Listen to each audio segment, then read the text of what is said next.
Okay, so mula rito sa may kuan, tawag nito, Dimorphy na pinasukan natin, maglalakad lang tayo papuntang, di ko na alam ano meron dyan sa unahan. Pero lakad na lang tayo papuntang, wait lang, saan ba tayo pupunta? SM, no, sige.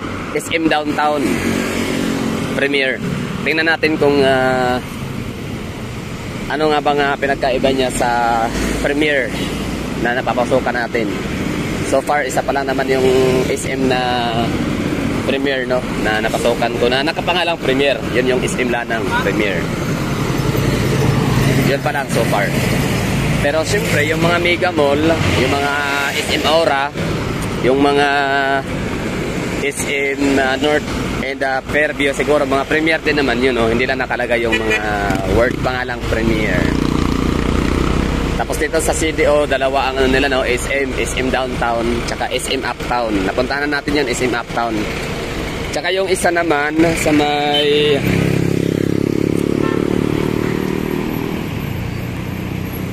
ano yun, sa may Centrio Mall ba yun? Diba Centrio Mall yun na yung ano, Ayala. Siya yung parang abrisa naman sa amin sa Davao. Centrio Mall dito. Tapos Fairview Terraces. May mga ganun, diba? Ng mga label ng mga Ayala Mall and Robinson. So dito tayo kagabi nag-vlog. Hindi man siya midnight, pero mas maganda midnight walk na lang, no? City walk, midnight walk sa CDO. Lakad lang tayo para mapakita sa inyo yung lugar. So dito yung sidewalk nila, hindi pa talaga sila hindi pa siya nag road widening matawag diyan. Di ba kasi kapag ka road widening kasama ang sidewalk. So dito wala pa silang sidewalk na maayos.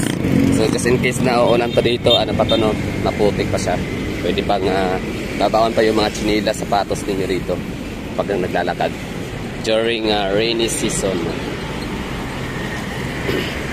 Pero syempre hindi siguro naman papabayaan ng city government nila ang lugar na laging ganito. Main road.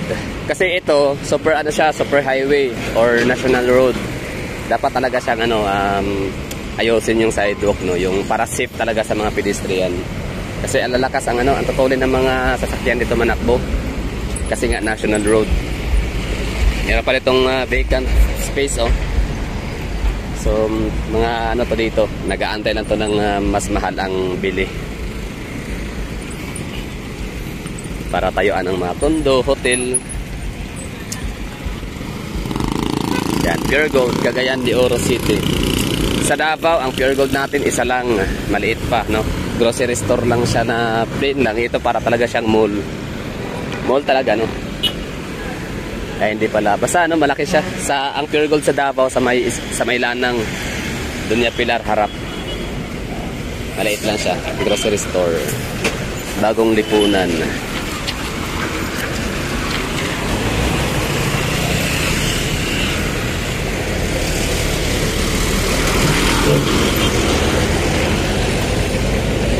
Maraming tao sa CDO. 700 plus. Kaya siya first class HUC na maliban sa basta marapit na siyang magiging metropolitan or developing metropolis city ang CDO. Pure Gold, dayon kamo. Ito pala itsura pag araw, no? May mga nagtitinda. Paggabi syempre wala, madaling araw. Hello, shout out mga CDO. Mga CDO, mga taga CDO. Ayan, parang tinatrabaho nila tong creek drainage.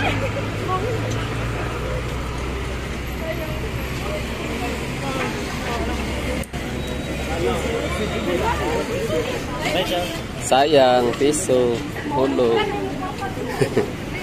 CDO Butuan, mga maganda mga tao. Daming mga magandang chicks, mga beautiful ladies and gentlemen. Lakad lang tayo dito, papunta tayo ng SM. Eskwelahan to dito USTP.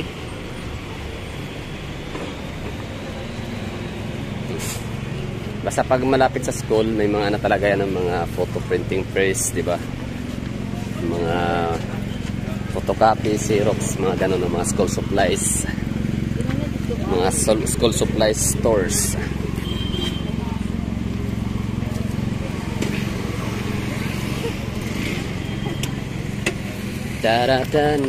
Ayan nga pala, kung manood ka ulit nito, Sir David, o baka pwedeng ano no, maggawa na kayo ng ano, yung tap-tap na lang yung card ba? Kasi minsan talaga cashless maganda. Super convenient talaga. Super convenient kapag through ano, card na lang ang bayad. Kasi minsan hinahabol din namin mga points. Oh, every time na gumagamit kami ng card, baya ano, binabayad namin, repurchase namin no, card ang ginagamit namin para makakuha ng points. Ang ganda pa naman ng points ni Robinson kasi ano talaga siya, converted into cash. Tsaka walang expiry. So ito yung eskwelahan na ano to, Mindanao University of Science and Technology. Mindanao. So para siyang science ano no, Science College or Science School. School of Science, yan na. Sa Davao meron tayo, 'di ba? Sa may Mintal. Philippine Science din. Philippine Science. Matatalino no, mga tanong no, mga taga CDO. CDO, ano ba yung mga ano, maraming mga matatalinong mga mag-aaral. CDO, Iligan, Muswan, sa Jinsan, lahat na yata, no? Yan, University of Science and Technology of Southern Philippines, Cagayan de Oro. Ito yung kailangan labasan. So dahil under construction yung kalsada, medyo ano sila ngayon, abala no. Sorry for inconvenience, no entry.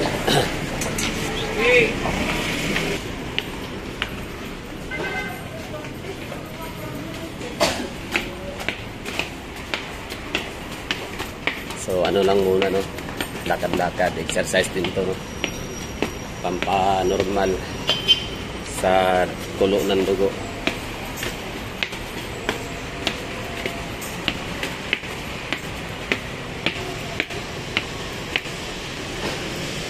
Pupunta tayo sa SM Downtown Premier.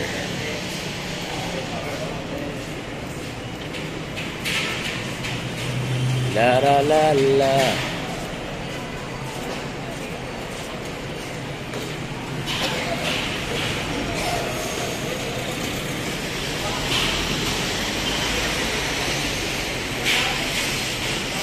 Anytime Fitness. Dito tayo kumain ng Jollibee, pero ngayon wala silang Jollibee no, sarado, under construction. Kaya pala kasi 24/7 yan eh. Hindi na pala strict yung ano dito, yung mga checkpoint, mga gwardiya. Bureau of Immigration.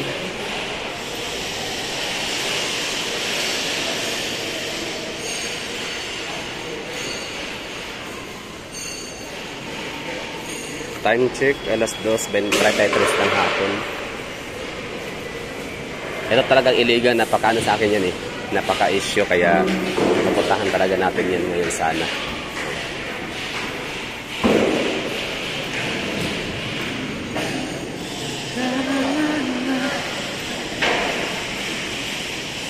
Para saan kaya ito? Wala lang, no? So masabay na tayo sa ano? Sa Lux. Republic of the Philippines, Department of Human Settlements and Urban Development. Para sa ano yan eh, no? Yung mga housing projects. Ano meron dito? Limkit kay Lux. Okay.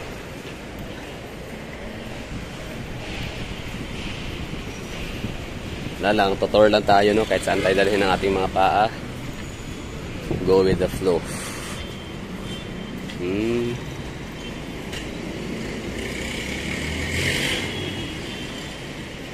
Ace Medical Center CDO. So, ibig sabihin, ito dito, Limkit Kay na, no? Sa likod nito. So, walking distance na lang pala. So, dito naman tayo na area. Pupunta.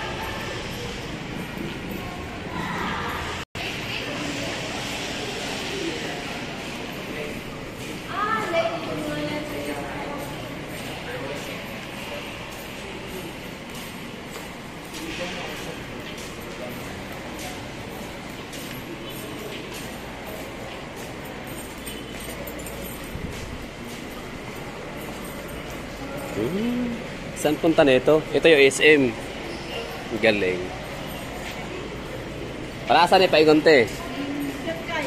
Kitkay na? Yeah. Okay. Kitkay naman ay park, pero ang main yun dito. Main mga malls. Okay. Pero, Hotel. sumano siya agaan, Andrea, parang shortcut. That's short cut. Another park. Okay. Sige, so dapat mag-SM ang gusto ni sunod-sunod po ko sa dalan ba. SM's there. Magani. Sige te, salamat eh. So diretso na ako niya diri pag magkit kay ko. Okay. So yan na, bali yan na nga na isama tayo sa tawag nito, sa flow. Ito yung ito yung hitsura ng likod ng SM. Yan, may pa mga talahiban pa Tapos sa ilog. Yun, car park ng SM. So, puntahan natin yung SM kasi nakapakit kayo na tayo, no? Napunta na ako dyan. So, dito hindi pa sa SM Premier downtown. Tapos pupuntahan ko yung mga divisorya nila mamaya. After dito. So, hindi siya shortcut. Kumbaga, na siya, no? Another path. Maraming daan papuntang Limkit Kay or Kitkay. Parang mahal yata ni mahal ni Gokongwei and may Ayala ba dito? O tama, Ayala and Gokongwei ang CDO. Parang favorite. Kasi mas marami silang dito. Mas tawag dito, yung mga district, business district area.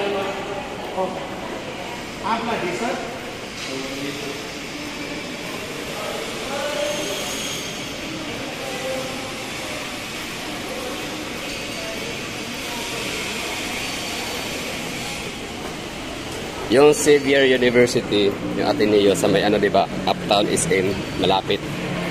Malayo yun. Pinuntahan ko na yun, Nag-taxi tayo. So, dahil sa traffic, umabot ng almost 300. So, distansya talaga siya. Ilang wandering around the CDO. Basta wandering around CDO. Ang dami ng tao kasi hapon, tsaka Lunes ngayon, Back to school. So, di rin naman ako makaka-uwi ng maaga sa Davao, kaya rekta na lang ako ng paggagala dito at iikot-ikot hanggang sa Iligan, Sana makapunta tayo ng mas maaga pa. Tapos sana merong Iligan to Davao direct na biyahe.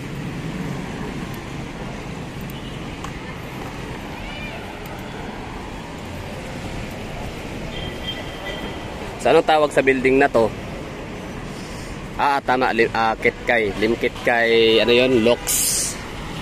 Tapos ginawa siyang opisina, government office sa Bureau of Immigration and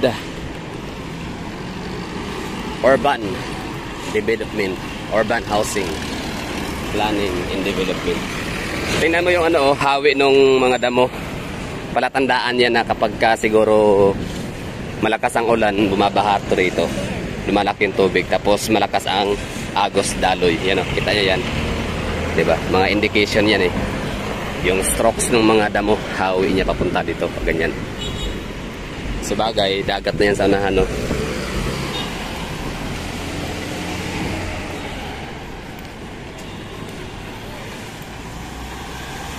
Ang Mindanao sa totoo lang, no, napaka promising talaga. Merong maraming HOC sa Mindanao. Ilan ba? Davao, CDO, Butuan, Jensan, Zamboanga. Sa Iligan, hindi ko alam kung Iligan HOC ba sila. Pero ang sabi kasi nila, Iligan, ano yan eh, binabansagan nilang, ano to? Ito na yun, no? SM. Pero supermarket. SM, CDO, Downtown Premier. Di ako sure sa Iligan, no? Kung ano, HOC ba. Kasi yun lang pagka, ano ko, sa mga ginugugil ko lang. Zamboanga, Jensan, CDO, Butuan, Davao. Diba? Meron tayong 5. Merong Metro Jensan, Metro CDO, Metro Davao, Metro Butuan, Metro Zamboanga. 5 ang metro sa atin dito, no? Sa Mindanao. Sa Visayas, marami din, no? Tacloban, Cebu, Mandawi, Lapu-Lapu, tapos Bacolod, Iloilo, Dumaguete. 7. Sa Luzon marami, no? Legazpi, Naga, Calamba, Batangas,